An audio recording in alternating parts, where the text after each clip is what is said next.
Hello, everyone. Welcome to Voices and Views. This is Mark Matheson, and my guest is Craig Downer. He is a board member of the Cloud Foundation, and his passion is wild horses and burros. So, welcome, Craig. Oh, it's great to be here today. Thank you. All right. Tell us a little bit about your background.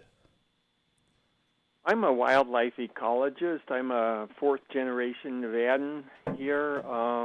I've always been fascinated by the wild horses and observed them since I was a boy, and became quite interested in their plight of survival, and quite disturbed about their being targeted. So I decided to try learn more about them so that I could better defend their place here and see that justice is done and that they have their fair share of the land and freedom. All right. To be themselves. I would think that this issue would have been settled a long time ago with the Wild Horse Act of 1971. Are you the modern day Billy Jack? I remember the scene in that movie where he was defending the horses from being killed. So I try. Yes, I've been a plaintiff in cases, and I've given a lot of input to the two agencies that should be defending their rights as the principal presences in their legal areas. So yeah, in a way, I try and do it, through enlightenment by making people see why they belong here and all the positive things they contribute. They're really a missing piece in the ecological puzzle, since they're not a ruminant grazer. The cattle and sheep and deer and their bison, they're all ruminants, but the horse is a cecal digester, and consequently it helps enrich the soils and disperse the seeds of many species of plants to a much greater degree. All right, so explain more about how that's different and why it's important. The difference between the ruminants and the... Yeah, the ruminant is a multi-stomach herbivore who chews the cud like cows do, and really thoroughly digests what it ingests or eats. Consequently, the feces have some value as fertilizer, and some seeds do pass intact and capable of germination. But in the case of the horse, and the same thing with the burro, what they don't, they also have a fermentive digestion chamber called the cecum, but it's after the stomach. It's not before the stomach, as in the case with the ruminants. So their microorganisms, which adapt to each different place in its vegetation, they decompose it to a more moderate degree, and when they pass the fecal material, it's not as decomposed. So actually this is a great advantage to soils, for example, or to the food chain, or to the seeding of different plant species that are able to take advantage of this. And as a matter of fact, many birds and little rodents and lizards can derive food, and even the horses themselves, like in a very harsh summer or winter, they can go and reconsume their droppings. So it's just a major factor, and they're combined with their semi-nomadic lifestyles. This really can have a very beneficial effect. And of course, they're also a prey species of certain animals like mountain lions and wolves and bears. So they have a place, and actually the horse family is among the very most deeply rooted presences of any animal group. Right here in North America, they're cradle of evolution. They go back almost 60 million years. But they disappeared from the continent for thousands of years. So in effect, they're an introduced species again. So no, not really. As I explain in chapter 1 of my book, the actual horse species, Equus caballus, originated here about 2 to 3 million years ago, and there's even more compelling evidence than the fossil record, which is that has surfaced in recent years, which is the genetic analysis that have been performed by such investigators as Dr. Anna Forsten of Finland, and it's been corroborated. So, but I actually found that it appears that they never really did disappear. Many species did greatly diminish since around 10,000 years ago, and after the last ice age, and there are a variety of factors that have been brought in to explain that. But there are a number of bones and other lines of evidence, such as petroglyphs and geoglyphs, that indicate that there were always some pockets or some horse presence here in North America, even though it was diminished.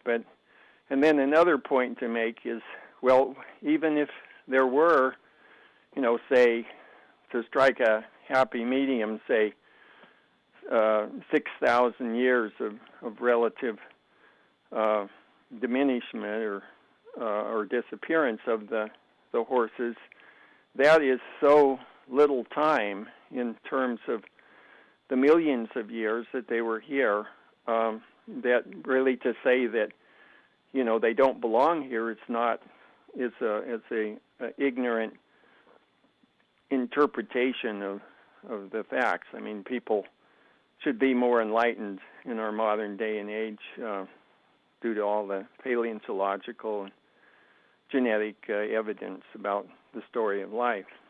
Well, unfortunately, a lot of people pay attention to the negative comments, and there's been a lot of them. Montana I calculated that percentage-wise, it's the worst state in the West that where the wild horse and burros had legal right as far as the percentage of the acreages that have been zeroed out. In other words, 6 out of the 7 original legal herd areas for the wild horses currently have no wild horses on them, and that's just due to this victimization and targeting by, I think, mainly by the ranching interests there in Montana, and it's contrary to the law. So it really shows a lack of courage and fairness and appreciation of everything good that the wild horses represent. And they're actually great healers and restorers of the North American ecosystem, in spite of all the lies you might hear. Yeah. Tell us a little bit more about the law, the act that was introduced in Nixon's administration in 1971. Yeah, it was passed unanimously by both houses of Congress, Republicans and Democrats back then, and it gave them a place on U.S. Forest Service under the Department of Agriculture and Bureau of Land Management under the Department of Interior, wherever they occurred in 1971. Said, and to me, by all reasonable ways, that means they're year-round habitat. Doesn't mean where they were standing at that instant, December 15th, 1971. It means their migratory routes up to the summer highlands and down to the lower foothills and valleys during the winter. All that, those areas should have been principally devoted to, though not exclusively, but principally to the welfare and benefit of the wild horse and burros. So by various estimates, this could have been up to nearly 90 million acres that the U.S. Geological Survey estimated. Now, the federal government said, well, it was really about a little under 54 million, but as the years progressed, they kept, whittling it down and caving into one demand or the other and figuring out why we have to eliminate the wild horse and burros here or there. So it got down to 36 million, and then it got down to about 31 million in recent years, and yet their target is to have only about 26 million acres occupied. And then to add insult to injury, they want to devote or give the majority of the forage in those areas. On average, I calculated 82% of the forage allocation to give it to cattle and sheep, domesticated cattle and sheep in those areas. So this is really not multiple use. It's not fair according to the National Environmental Protection Act, and certainly not the Wild Free Roaming Horses and Burros Act. So we need to see a restoration of the herds. They're not viable. Our government officials are just bowing or are themselves wild horse enemies, and this goes contrary to the what's called the general public's interest in these animals and appreciation, and they're just listening to some bullies, actually. I see. So, in your opinion, what is the biggest disseminator of, for lack of a better word, hate towards the wild horses and burros? And of all, it's a complex issue, as there are a lot of things that are social in nature. I think it's tied to the old tradition of, let's suppress nature and let's suppress the Native American in his natural lifestyle, and let's suppress the wolf and the grizzly bear, and and let's implant our own modern, so-called quote modern, advanced, progressive lifestyle here, and so it involves the ranchers who warred against the wild horses, and even in the history of the United States, the militias were given orders to wipe out the wild horses because they were, too part of the Indian culture. And I just think it's an extreme. I can't think of anything worse in the world that's happening.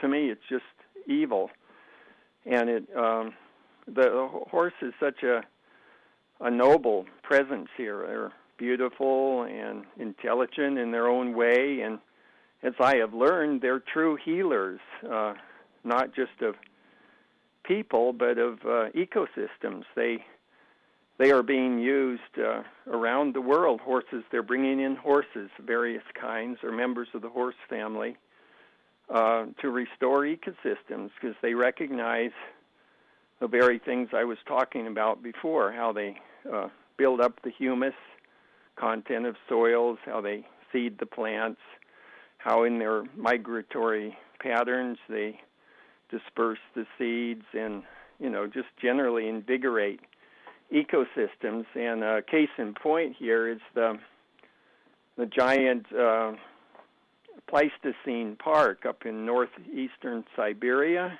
that's being overseen by Dr. Sergei Zymov, and I give the reference to him in my book. And he, by the way, he was on the national news a few months ago.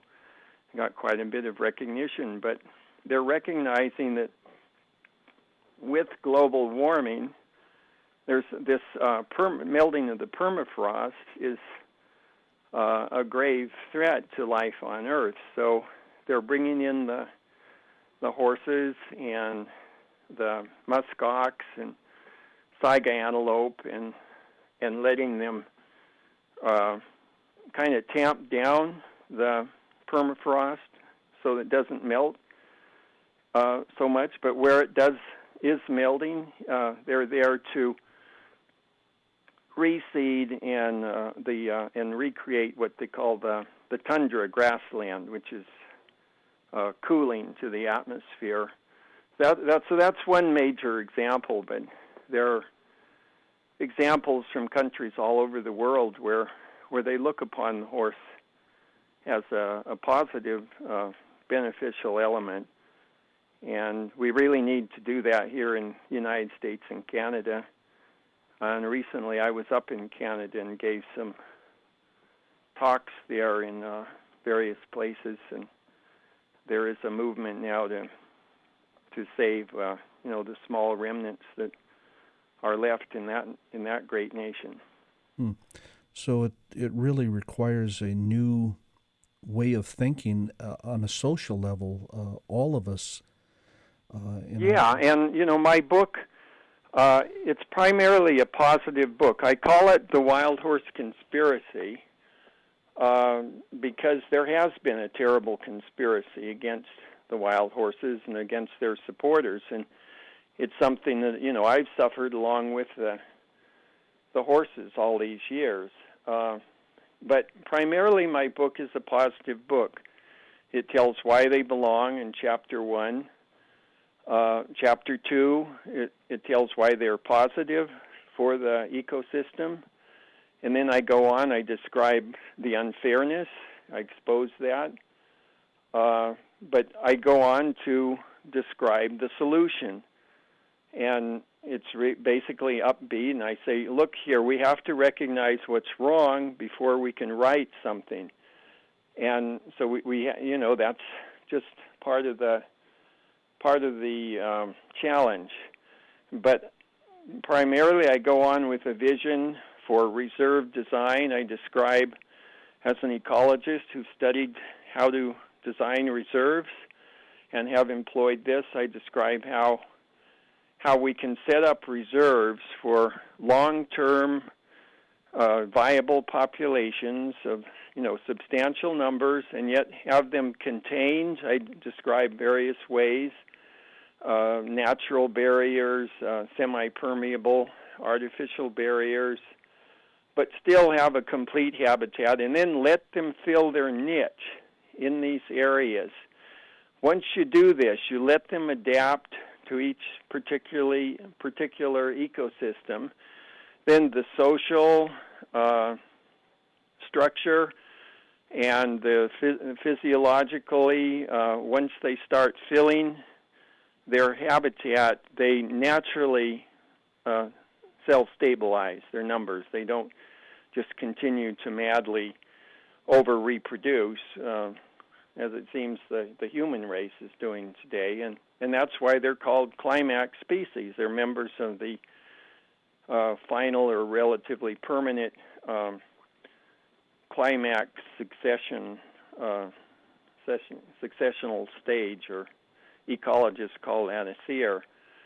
So, as an ecologist, I learned a lot, but I feel that because of this knowledge, I'm not content just to sit by and let ignorance and bigotry, prejudice rule.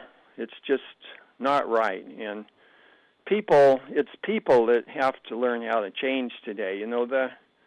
The horses are just trying to live according to their age-old nature and to fill their natural place in the world. But egotistical people that claim to know it all come in usually for selfish, materialistic, short-sighted reasons, and proclaim this and that about them, And that's one thing I started noticing is how these agencies, everything would be negative about the wild horses. There'd be utterly nothing positive they would say, or if they did like put in something that was so damn hypocritical, like they would say, "Oh, the magnificent wild horses," like behind your backs, they're kind of laughing at you. Yeah, we'll show them how magnificent they are. We'll totally destroy them.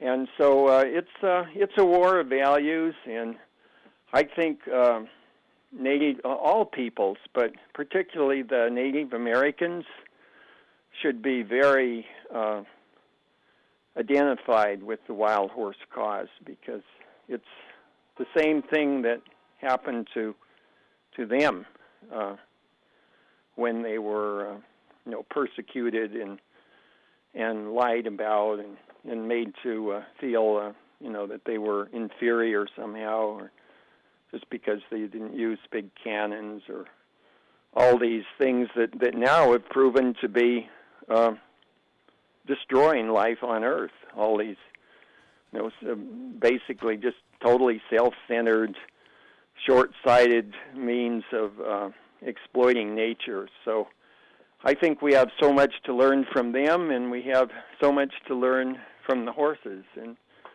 when I grew up here in Nevada, some people, because I was born this way with a innate sense that life should be free and natural, that we should live respectfully with other animals and plants. And they used to say, well, Craig, he must be a reincarnated Indian, because he seems to have that, innate beliefs about how we should relate to the rest of life. Well, that kind of reminds me of Jonathan Swift's The Travels of Gulliver.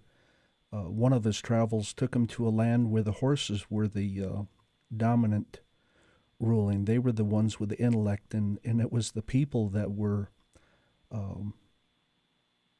savage and backward. Oh, I should read that. Yeah, that's a classic I haven't read yet, so thanks for telling me about that. Yeah, I got a kick out of the story. The people were called the Yahoos. But yeah, it was the horses were the intellectual.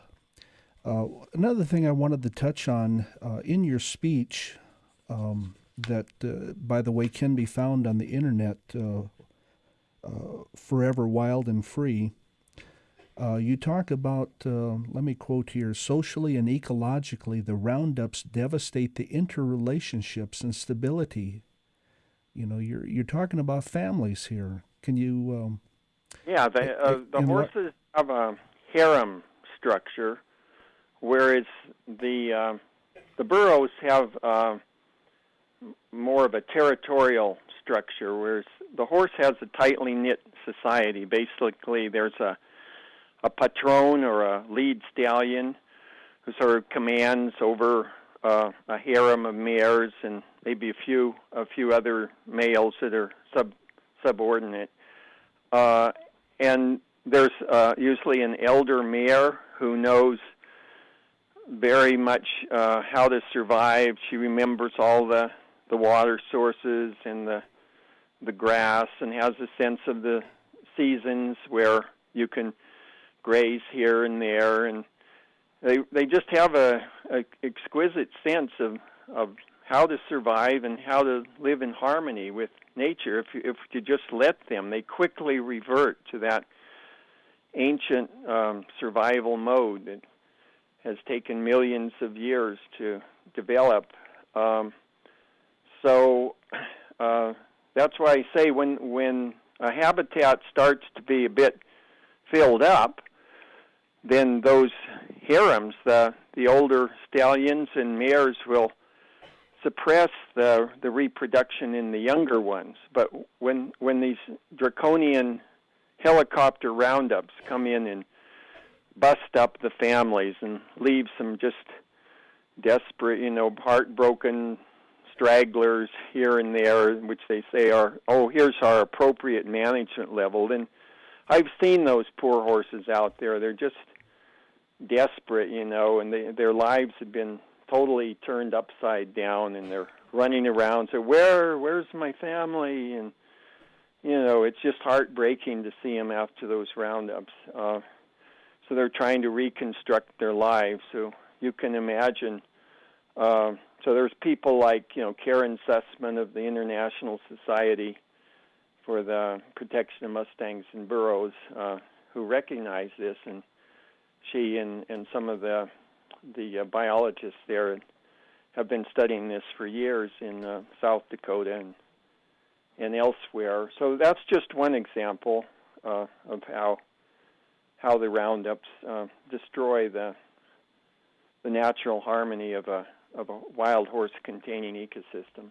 By the way, people can get my book on Amazon, both as a print book and an e-book, and I've strove to make it a real well-rounded book. You can just call up the title, The Wild Horse Conspiracy, and my name, Craig Downer, and it'll come up. And I just recently arranged for a special deal, and if people get the print book, then they can get the e-book for just $3 more. And I have many pictures, and those pictures will be in color then on the e-book.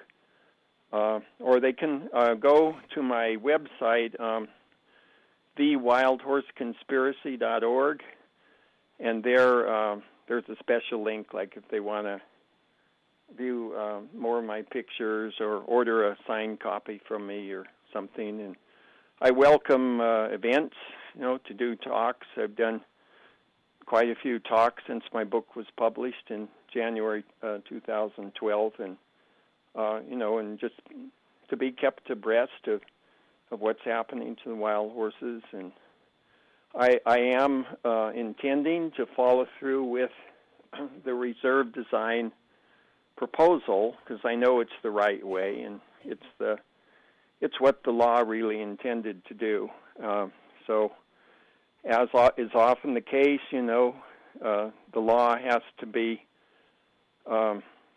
implemented not by the people who are getting the salaries to implement it, but by people who are from outside of the establishment, who really have the spirit and intent of the law at heart, unlike these salaried, paid mouths, that just cater to the big selfish interests. Yeah. Well, I know there's a lot of information out there. There's a lot of people championing the wild horses, such as you, and but there's also a lot of people out there, fighting against their right to be wild. So if anybody is interested, again, do a search for Craig Downer. And your website again was Wild Horse Conspiracy? Yeah, put a V in front of it, or a the, T-H-E, okay. And then it'll come right up. As well as my book will come up on Amazon. And you can go on sign-on.org/stop-the-excessive-roundups. And you can sign there and leave a comment, whatever you'd care to say, and I'll be delivering that hopefully to the President, the Secretary of Interior, the BLM Director, the Secretary of Agriculture, the Forest Service Director, and to the main concerned members of House of Representatives and Senate real soon. All right. Well, thank you very much, Craig. I enjoyed visiting with you. You learned a lot, and hopefully we've raised some awareness here in north central Montana. Once again, we've been talking to Craig Downer. He is author of The Wild Horse Conspiracy. You can contact him on that website as well. This is Mark Matheson for Voices and Views. Thank you so much for having me on.